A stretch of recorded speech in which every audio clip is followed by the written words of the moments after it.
صدر صاحب گئے ہیں، ان کے ساتھ ڈپٹی پرائم منسٹر گئے ہیں، محسن نقوی صاحب گئے ہیں، تو بہت ساری چیزوں کو سٹچ کرتے ہیں. جو بہت کوئی کیوس کی سچویشن اگر خدا نخواستہ چائنا کے حوالے سے ہو تو فوری طور پر پاکستان کے آرمی چیف کوئی بھی ہوں وہ ٹریول کرتے ہیں تاکہ یہاں پر جو جیسے چائنیز انویسٹمنٹس ہیں، بہت ساری چیزیں ہیں، تو چائنا نے ہمیشہ پاکستان کو پروٹیکٹ کیا ہے بہت سے معاملات. کیا ہونے والا ہے؟ کیونکہ زیادہ تر کابینہ جو ہے وہ سندھ کی ہے، سوائے وزیر داخلہ جناب نقوی صاحب ہیں. کیا سمجھ رہے ہیں؟ محسن نقوی صاحب پورے پاکستان کے ہیں اور محسن نقوی صاحب اس وقت ہر کسی سے تگڑے ہیں.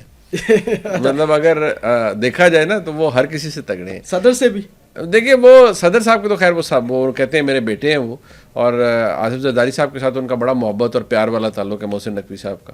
اور اسی طرح مزے کی بات یہ ہے کہ ان کا بڑا قریبی تعلق محسن نقوی صاحب کا وزیر اعظم سے بھی ہے، ان کی فیملی سے بھی ہے. تو محسن نقوی صاحب ہر جگہ بڑے ماشاءاللہ اس وقت اچھی پوزیشن میں ہیں، اور پاکستان کے آرمی چیف کے ساتھ تو ان کے بڑے پرانے تعلقات ہیں. بالکل. اچھا، تو یہ ملاقات جو ہو رہی ہے اس کو آنے والے وقت میں کس طرح دیکھ رہے ہیں؟ کیا کچھ نیا ہونے والا ہے چین کے ساتھ؟ ادھر سے ٹرمپ صاحب بھی ہیں. کیا لگتا ہے پاکستان چین کے نزدیک ہو رہا ہے یا امریکہ کے نزدیک؟ دیکھیے، چین اکنامک مائٹ ہے بہت بڑی، اور میں سمجھتا ہوں اب شاید امریکہ سے بھی بڑی ہے یا بن جائے گا جتنی ترقی. لیکن جو پولیٹیکل مائٹ ہے نا دنیا میں، وہ امریکہ ہی ہے. اس وقت اگر دیکھا جائے تو اگر میں غلط نہیں ہوں تو جو امریکہ ہے وہ چائنا کا مقروض ہے ان سو منی ویز، بہت ساری چیزوں میں. لیکن جو پولیٹیکل مائٹ ہے وہ تو امریکہ کی ہے. پاکستان کا امریکہ کے ساتھ نا وہ اب وقت شاید چلا گیا ہے، کیونکہ بہت کو قریبی تعلق یا وہ مفاد کی، ویسے بھی ریاستوں میں مفاد کی بات ہوتی ہے.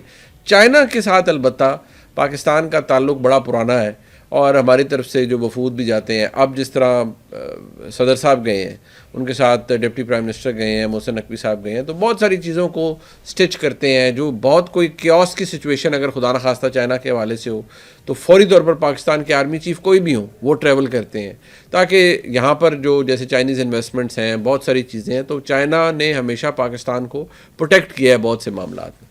ہاں، وہ علیحدہ بات ہے کہ اب جتنے دوست ممالک ہیں پاکستان کے، وہ اب کوئی فری لنچ دینے کے لیے تیار نہیں ہے. وہ پہلے کہتے ہیں اپنا گھر درست کریں، قرضہ ہم آپ کو دیں گے، پر پہلے اس پوزیشن میں تو آئیں کہ آپ قرضہ واپس کریں گے. جیسے بینک نہیں ہوتا، میں اور آپ بینک سے قرضہ مانگنے جائیں تو وہ ہم سے پہلے پوچھتے ہیں آپ کی پے سلپ کدھر ہے. وہ کہتے ہیں پے سلپ دکھائیں، پھر ہم دیکھیں گے کہ جو آپ قرضہ لے رہے ہیں یہ آپ واپس کرنے کی پوزیشن میں ہیں یا نہیں ہیں. بالکل ایسی ہے. ٹرمپ کی صدارت کو کس طرح دیکھ رہے ہیں؟ سعودیہ ابھی انہوں نے ریسنٹ جو ایک پریس ریلیز بھی جاری کیا وائٹ ہاؤس کی جانب سے غزہ پٹی کے حوالے سے اور مڈل ایسٹ کے حوالے سے، کیا دیکھتے ہیں کہ یہ کس طرح ان کی صدارت متنازع رہے گی جیسے پہلے، یا کچھ بہتری آئے گی؟ دیکھیے، جو بڑی لوگوں کی غلط فہمی ہے امریکہ کے بارے میں کہ جی ان کی پالیسی اسرائیل کے جو ان کا ساتھ تعلق ہے یا فلسطین کے ساتھ حوالے سے جو ان کا رویہ ہے وہ کو بدل جائے گا. بالکل بھی نہیں. اسرائیل کو وہ اپنی اس کی اونرشپ لیتے ہیں، اور فلسطینیوں کے ساتھ کبھی بھی ان کا کوئی محبت کا سلوک نہیں ہو سکتا.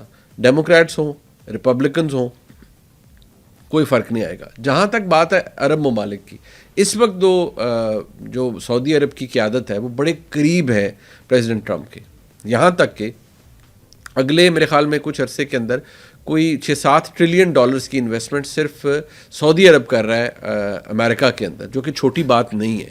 دیٹ مینس کہ وہ تعلق تو ان کا بہت ہے، لیکن ہمیشہ ذہن میں رکھیں کہ یہ مفاد کی سارے معاملات ہوتے ہیں. بدقسمتی سے بات میں کہہ رہا ہوں کہ جتنی بھی ریاستیں ہیں، کہنے کو ہم مسلم امہ ہیں، لیکن مفاد، معاشی مفاد، آپ کے یہ تمام چیزیں یہ ان کی یہ تقویت دیتی ہیں، یا آپ کے کہ جی ہم نے اس طرف جانا ہے یا یہ پالیسی اپنانی ہے.